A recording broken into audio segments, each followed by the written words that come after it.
I want to now take the time to introduce our first keynote speaker. And we call it the keynote speaker because every year during his mandate, he's always agreed, even in difficult times and when it conflicts with his schedule, he always somehow manages to make it work. And it's to hear from the Privacy Commissioner of Canada, Daniel Therrien, in his annual address to the profession. Commissioner Therrien was appointed in June of 2014 after 3 decades serving Canadians as a lawyer with various federal departments and human rights issues where human rights issues were important. He said that the overarching goal of his mandate is to increase the control of Canadians have over their personal information. And I think his remarks this morning will probably touch on this overarching goal. Since his appointment, he has championed privacy rights in the public debate over national security and public safety. He's led research and investigations into privacy issues that go to the heart of consumer trust and confidence. And I'm sure we will have a lot to learn from his remarks this morning. Please join me in welcoming Commissioner Daniel Therrien to the stage.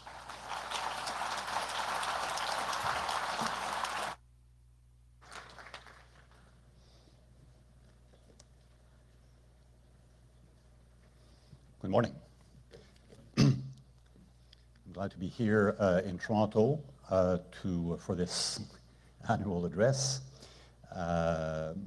Glad to see all of you, and we have a few announcements to make today that may not be as riveting as the GDPR, but we'll try our best. At this midway point of my mandate as a Privacy Commissioner, it has become increasingly clear to me that to have a more positive impact on the privacy rights of a greater number of Canadians, we at the OPC need to change our approach to privacy protection.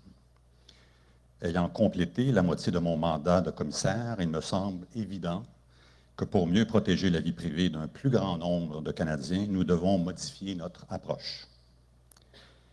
And here I am not referring to the need to modernize our laws, although that remains a necessity. Even more so, in my view, after the Facebook, Cambridge Analytica, and Aggregate IQ event or crisis. Amending legislation is, of course, not within the OPC's remit, but we are not waiting for government to act. What we're trying to do is to breathe new life into old laws with a vision of a more proactive approach to privacy protection. You may recall that this is something I discussed at this conference last year, but since then we have fine-tuned this new approach.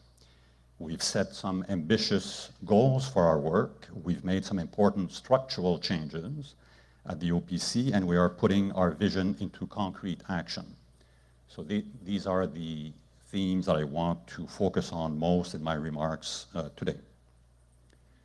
The context that all of you are aware of is that the scale and pace of technological advances and their use in business and government organizations are significantly straining the ability of individuals to protect their privacy. Innovation in the areas of data analytics, artificial intelligence, genetic profiling, and the Internet of Things raises novel and highly complex privacy risks.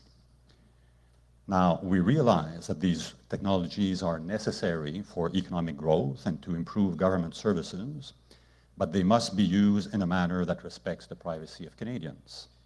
People want both. We also believe that many organizations want to do the right thing, and we want to help them with that. And I have a few announcements on that point this morning. As such, and to address some of the challenges we face, we have made significant changes to our organizational structure that we believe will help us achieve better results for privacy.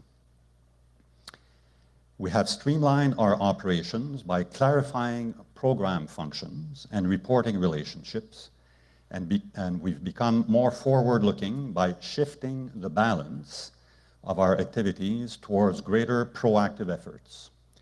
Our objective, as I've just said, is to have a broader and more positive impact on the privacy rights of a greater number of Canadians, which is not always possible when focusing most of our attention on the investigation of individual complaints. With that in mind, our work will now fall into one of two program areas, promotion or compliance. Activities aimed at bringing departments and organizations towards compliance with the law will fall under the promotion program, while those related to addressing existing compliance issues will fall under the compliance program. In the coming weeks, I will be announcing the two deputy commissioners who will oversee these two new sectors. Now, we know that a successful regulator is not one that uses enforcement as a first or primary strategy to seek compliance. Thus, our first strategy will be under the promotion program to inform Canadians of their rights and how to exercise them, and to guide and engage with organizations on how to comply with their privacy obligations. Guidance and information will be issued on most key privacy issues, starting with how to achieve meaningful consent in today's complex digital environment, which I will discuss in greater detail in a moment. So I noticed, Chris, that your recent book speaks of law and policy. Maybe you'll need to update your book given the amount of guidance we intend to publish. We will also work with industry proactively and collaboratively in an advisory capacity, and that's a bit newer, to the extent our limited resources allow. We will seek to better understand privacy impacts of new technologies and provide practical advice on how to use them in a privacy-compliant way. Addressing privacy issues upfront and resolving matters cooperatively outside formal enforcement is our preferred approach. It avoids time-consuming and costly investigations, helps mitigate against future privacy risks, offers organizations a measure of consistency and predictability in their dealings with our office, and I'm open to questions on that point after, and allows everyone to benefit from innovation. It is for these reasons that we will primarily consider our promotion tools before engaging our second strategy, proactive enforcement. Under the compliance program, our proactive enforcement actions will target systemic, chronic, or sector-specific privacy issues that are not being addressed through our complaint system and that we believe may inflict significant damage to the privacy rights of Canadians.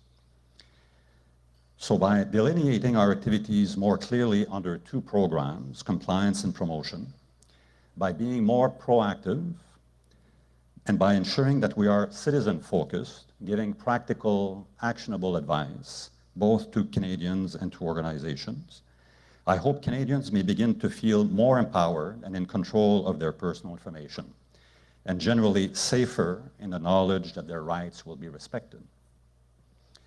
Now, I'd like to elaborate on some of the work we will be doing in the coming year under this new approach and this new structure. Through our restructuring, the new Business Advisory Directorate, formerly the Toronto office, that will continue to be in Toronto, but will have a slightly amended mandate, that directorate will aim to provide advice to businesses subject to PIPEDA. In part, we want to proactively engage with organizations on a voluntary basis on privacy risks of a high impact nature, either upon request or based on our own intelligence.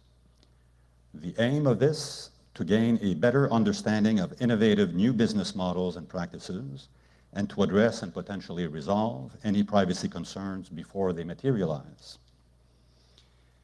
We also want to explore the possibility through pilots, because resources will be an issue, we have too few resources for this, of responding to advice requests for smaller businesses who are not necessarily at the cutting edge of technology, but who nevertheless have a significant impact on the privacy of Canadians.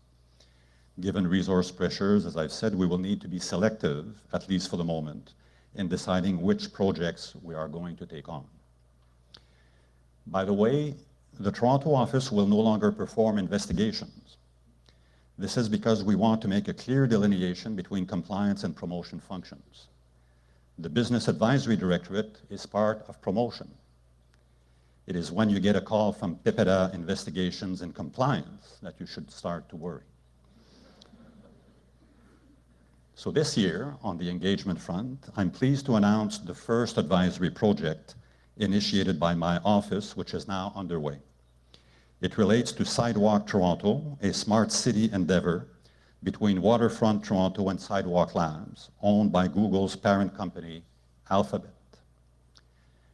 The initiative, which I expect most of you are familiar with, involves building a technology-driven neighborhood on the city's eastern waterfront that includes sensors aimed at helping city planners find efficiencies. Understandably, this initiative is raising many questions about data collection, privacy, where the information will be stored, how it might be used, including whether it will be sold or used for marketing purposes. Last month, members of our Business Advisory Directorate, along with a colleague from the Ontario IPC, met with those behind the project to learn more about it and how they were addressing some of these privacy concerns. Overall, we were encouraged by their efforts to proactively address privacy and data security in the design and implementation of the initiative. We reminded officials of key privacy principles, including purpose specification, of course, with some degree of granularity, ensuring individuals could access their own personal information, and being accountable for protecting the data and being clear about who owns it. We also emphasized, as you might imagine, the importance of high standards and techniques when it comes to de-identification of data, to mitigate the risk of re-identification, and that any open data component to the initiative would be done in a privacy protective manner. Given that the project is still in its early stages, we will continue to monitor developments and proactively engage with Sidewalk Toronto officials as it progresses. On the government side, our Government Advisory Directorate is also in the business of giving advice to federal departments and institutions, and we plan to do more of this going forward, again with the philosophy of bringing departments towards compliance with the law as they deliver services to Canadians. We recently concluded a series of stakeholder engagement sessions with federal departments to help inform our efforts as we realign our advisory services. We are consistently asked to provide more guidance to individuals on how to exercise their privacy rights and to organizations on how to respect their obligations. Resources permitting, we have committed to doing just that and have identified 30 topics on which to get started. These are found in our annual report, the consent report of the fall of 2017. At the top of the list are consent and no-go zones. I'm pleased to announce today that our final guidelines for organizations on obtaining meaningful consent and inappropriate data practices are available. They should be on our site as we speak, as I speak. The consent guidelines are in fact a joint effort with our Alberta and British Columbia counterparts. Je suis fier d'annoncer que nos lignes directrices sur l'obtention d'un consentement valable et les pratiques inacceptables en matière de traitement des données sont disponibles à compter d'aujourd'hui. Among other important advice in the meaningful consent guidance, we outline 4 elements that must be emphasized in privacy notices and explained in a user-friendly way. First, what personal information is being collected. Second, with which parties is personal information being shared. Third, for what purposes is it being collected, used, or disclosed. And fourth, what are the risks of harm or other consequences that might come from any collection, use, or disclosure of the information. Some have expressed concerns about our decision to include risk of harm among the 4 elements to be emphasized. This decision that we're making as a guideline flows from the definition of valid consent in the Act, in PIPEDA. The Act requires that an individual understand the nature, purposes, and importantly, the consequences of the collection, use, or disclosure to which they're consenting. Among the consequences might be harmful consequences. But what we're talking about is not any and all risks of any and all harms. What we're talking about are those residual risks that might remain despite an organization's best efforts to apply mitigation measures designed to minimize risk and impact of potential harms. In the end, only meaningful residual risks of significant harm must be included in notifications. Risks such as bodily harm, humiliation, loss of employment, and identity theft that fall below the balance of probabilities, but are more than a minimal or mere possibility. That's what we mean by meaningful risk. Below the balance of probabilities, but more than a minimal or mere possibility. I know that there may also have been some concern about binding language in the guidance.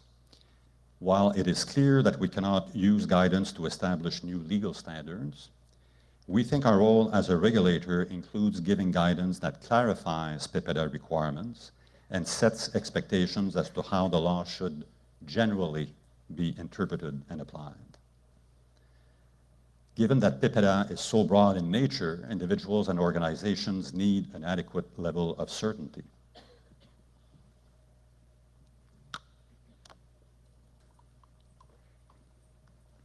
Now let me give you some examples of what we mean by guidance that distinguishes between requirements and best practices or recommendations. The four elements that I've just mentioned that, according to our guidance, needs to be highlighted or given emphasis, in our view, are a requirement because it is not possible, in our view, to have meaningful consent, a legal term, without giving emphasis to these four elements. Now, there's an issue about the level of detail that each of these elements needs to have in order to constitute proper notice. But there needs to be emphasis of the four elements at some level of specificity. But the level of detail will depend. For instance, one of the four elements is that individuals need to be informed of the third parties with which the organization collecting the information will share the information. The requirement for which we see a clear and direct connection in the Act itself is that these third parties need to be described in sufficient detail for the individual to understand what it is that they're being asked to consent to. We also say in the guidelines, as it was in the draft, that ideally all third parties should be described. That is a recommendation. That is not a legal requirement. So third parties need to be informed, individuals need to be informed of the third parties with which information will be shared. These third parties need to be described in sufficient detail for individuals giving consent to understand what they're giving consent to. How many of them are there, how you do that, the level of specificity. The advice that we give in the guidelines is a recommendation. It's a best practice. Similarly, we speak about layering in the guidelines, and that clearly is a best practice. That's not a legal requirement. So in order to describe for consumers the third parties with which you will share information, that needs to be done in sufficient details. Ideally, all of them, all of the third parties, and layering is a recommended best practice to get to that point without burdening the individual giving consent with too much information. A very important change that was made, very useful, I think, the change that was made between the guidelines that were issued in draft form in September and what appears today on our site, is that we were asked during the later set of submissions and discussion with stakeholders that we had to make the distinction between what we feel is a legal requirement and what we feel is a recommendation or a best practice. So that should be clear through the words used in the guidelines, musts and shoulds, but also at the end there's a checklist to serve as a reminder of the distinction where we see the advice that we give as flowing directly from the Act and therefore a requirement versus best practices. As I mentioned, we also launched new guidance on no-go zones. And I see that time will go by pretty quickly, so I will just say that the guidelines are also up in final form on 5.3 and inappropriate practices. When will these guidelines be applicable? The 5.3 guidelines, I do not think there's any reason to delay the application of them. These are inappropriate practices. So we propose that they would become applicable very shortly, that is on July 1st. However, because the consent guidelines may require organizations to implement changes to their systems and practices, their application will begin on January 1st, 2019. Barb Bucknell, our Director of Policy, will speak more fully to these guidelines later at the conference. I've spoken at length about promotion and guidance. We will continue to, of course, undertake investigations and enforcement, in part responding to complaints. As you know, we have an obligation to investigate complaints that are presented to us, subject to very few exceptions. But we will also undertake proactive investigations, as I've mentioned, particularly in areas that are more opaque or less obvious for individual consumers. And on that front, I'm announcing today that we're proceeding with our first proactive industry-wide commissioner-initiated investigation into the privacy management practices of data and list brokers. Organizations that deal in lists are responsible for how the information is compiled, which includes obtaining consent from those on the lists. Preliminary inquiries with industry practices have raised a number of concerns about how databases of Canadians' detailed personal information are being compiled and then subsequently disclosed to marketers. Detailed profiles about individuals may be inaccurate and could be accessed and used for purposes that individuals may know nothing about. As such, our investigation will look at accountability, openness, and transparency in the management of personal information collected, used, and disclosed, as well as the means of consent obtained for the personal information collected, used, or disclosed. In total, we will be investigating the practices of 6 different data brokers. This would include a consideration of CASL and the address harvesting provisions enforced by my office. We believe that this industry can benefit from an investigation of this nature and that Canadian consumers will welcome it. I understand Brent Holman will be speaking more to our proactive compliance efforts in another panel. So in closing, I think you will agree that we have set an ambitious agenda, not to mention homework for Chris. By enhancing our advisory role, we can help organizations achieve their objectives in a privacy-compliant way and foster greater confidence among Canadians that will only serve to benefit the digital economy. I'm confident that changes to our approach will be good for businesses that want to be responsible corporate citizens. It will be good for federal institutions that wish to maintain the trust of Canadians.